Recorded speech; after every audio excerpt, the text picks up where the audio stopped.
জালাল মিয়া নামে একজনে আমাকে প্রশ্ন করেছেন, পুরো বিশ্ব যেখানে, আমি আপনাদেরকে অনুরোধ করব প্রশ্নগুলি শোনার দরকার আছে।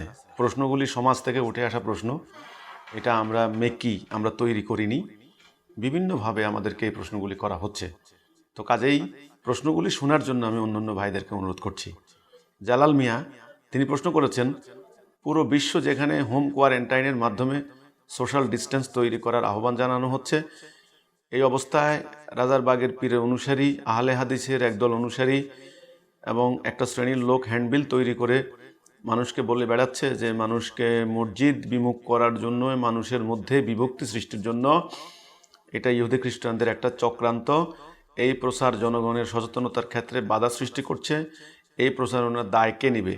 এই মহামারী প্রতিরোধে আমাদের ধর্মীয় কর্তৃপক্ষের তরফ থেকে সুস্পষ্ট কোনো বার্তা দেওয়া হচ্ছে না। ইসলামিক ফাউন্ডেশন থেকে বলা হচ্ছে জুমার সময় কমিয়ে দেওয়ার জন্য, জনসমাগম সীমিত রাখার জন্য। সরকারও মসজিদে জমায়েত হওয়াকে বন্ধ ঘোষণা করতে পারছেন না। এর কারণ কি? দেখুন, আমি আজকের একটা মিডিয়া পেলাম, গতকাল এই ধরনের হ্যান্ডবিল বিতরণের দায়ে 5 জন ব্যক্তিকে গ্রেপ্তার করা হয়েছে।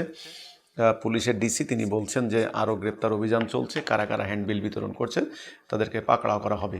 সেখানে বলা হচ্ছে যে মুসলমানদের এগুলি হবে না, এগুলি একটা অপপ্রচার ইত্যাদি ইত্যাদি। এই ক্ষেত্রে আমি কিন্তু বারবার একটা কথা বলেছি, আমার কথাটা খেয়াল করুন। এখানে রাজারবাগের কিউন, দেওয়ানবাগে, চরমোনাই, সারসিনা, আসলে কে কি বলেছেন মুখ্যটা ব্যাপারটা, বিষয়টা তা নয়। আমি আগেও বলেছি যে দুর্ভাগ্যজনক আমাদের একক কোনো কর্তৃপক্ষ নাই। পুরো উম্মা, এখন যে উম্মা আসলে বলা যায় না, এটা জাতি বলা যায় না, এটা একটা খণ্ড বিখণ্ড, শততা বিচ্ছিন্ন, দিক বিদিক একটা জনগোষ্ঠী মাত্র। আমরা কলেমা তৌহিদ থেকে, সুতা থেকে আমরা বিচ্ছিন্ন হয়ে গিয়েছি। এখন আমাদের রাষ্ট্র ব্যবস্থা পরিচালিত হচ্ছে এক ধরনের একটা আদর্শ দিয়ে, আর আমাদের ধর্মীয় অঙ্গন, ব্যক্তি জীবন পরিচালিত হচ্ছে আর একটা আদর্শ দিয়ে। এটা দুইটার একটা কন্ট্রাডিকশন এখানে চলছে, বৈপরীত্য চলছে। সরকার, গণমাধ্যম এবং যারা দেশ পরিচালনা করেন, স্বাস্থ্য বিভাগ, তারা এক ধরনের ডাইরেকশন দিচ্ছেন, আর ধর্মবেত্তারা, আলেম ওলামারা, তারা আরেক ধরনের ডাইরেকশন দিচ্ছেন। এখন এই ডাইরেকশনের মধ্যে কেউ চরমপন্থী, কেউ নরমপন্থী, সেটা ভিন্ন কথা। এক্ষেত্রে করণীয় কি? এক্ষেত্রে করণীয় হচ্ছে এটা, আমি আবারও বলছি, সরকারও কিন্তু হার্ডলাইনে যেতে পারছেন না, ধর্মীয় সেন্টিমেন্টকে ভয় পাচ্ছেন। আমরা এই জন্য আগে বলেছি, এই অনর্থক সেন্টিমেন্ট তোয়াক্কা করা, লালন পালন করা, অনর্থক সেন্টিমেন্টকে প্রতিপালন করার পরিণতি কিন্তু ভয়াবহ হবে।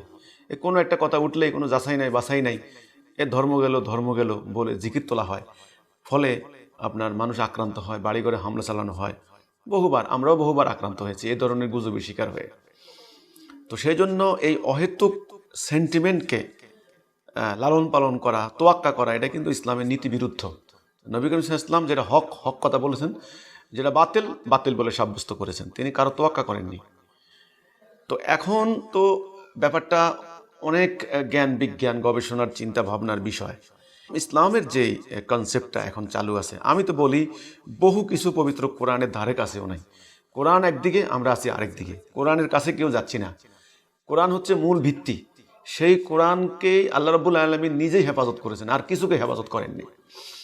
এখন এই সমস্ত মনোভাব, এই সমস্ত মতবাদ, এই সমস্ত আইডিয়া, এই ধরনের ফতোয়া, এই ধরনের রায় অনেকেই দিচ্ছেন হাদিসকে কেন্দ্র করে, এবং পরবর্তীতে ইলমুল ফিকহ যে সাবজেক্টটা, সেটার উপরে গড়ে ওঠা বহু ফকিদের মতামত, রায়কে কেন্দ্র করে তারা এই ধরনের রায়গুলো দিচ্ছেন।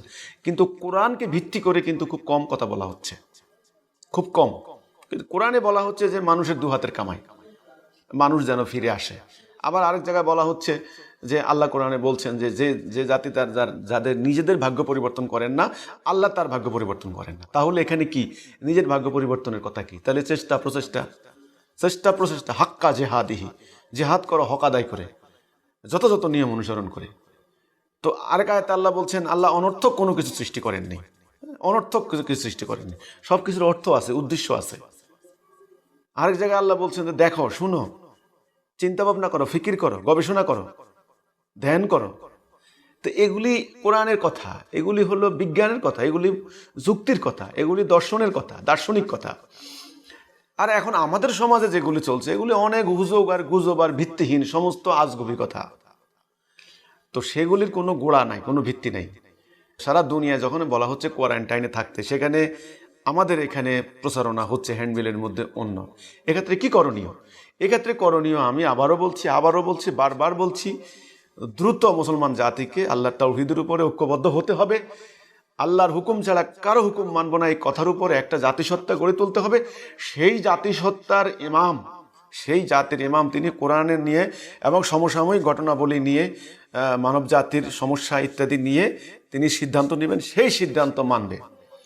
তখন গিয়ে আপনার জনগণ ঘরে থাকবে না ভিতরে থাকবে, না বাইরে থাকবে, না রাস্তা থাকবে, না মসজিদে ঘুমাবে, না কোথায় যাবে, তখন তিনি ইমাম যখন যে সিদ্ধান্ত নেবেন জাতি সেটা অক্ষর অক্ষরে পালন করবে। নবীগঞ্জ ইসলাম যখন ছিলেন তিনি সিদ্ধান্ত দিয়েছেন, তিনি বলছেন মদ খাবে না।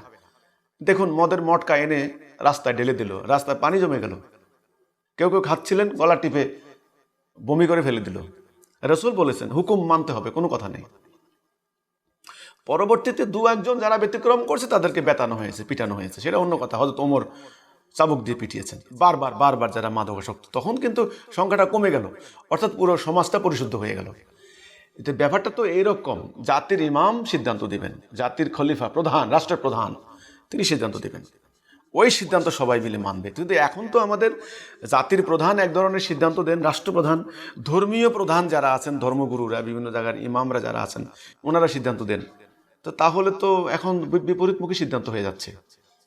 এইটা থেকে পরিত্রাণের পথ একটা, পুরো জাতিটাকে ঐক্যবদ্ধ হওয়া, লা ইলাহা ইল্লাল্লাহ মুহাম্মাদুর রাসূলুল্লাহ, এছাড়া আর কোনো পথ নাই।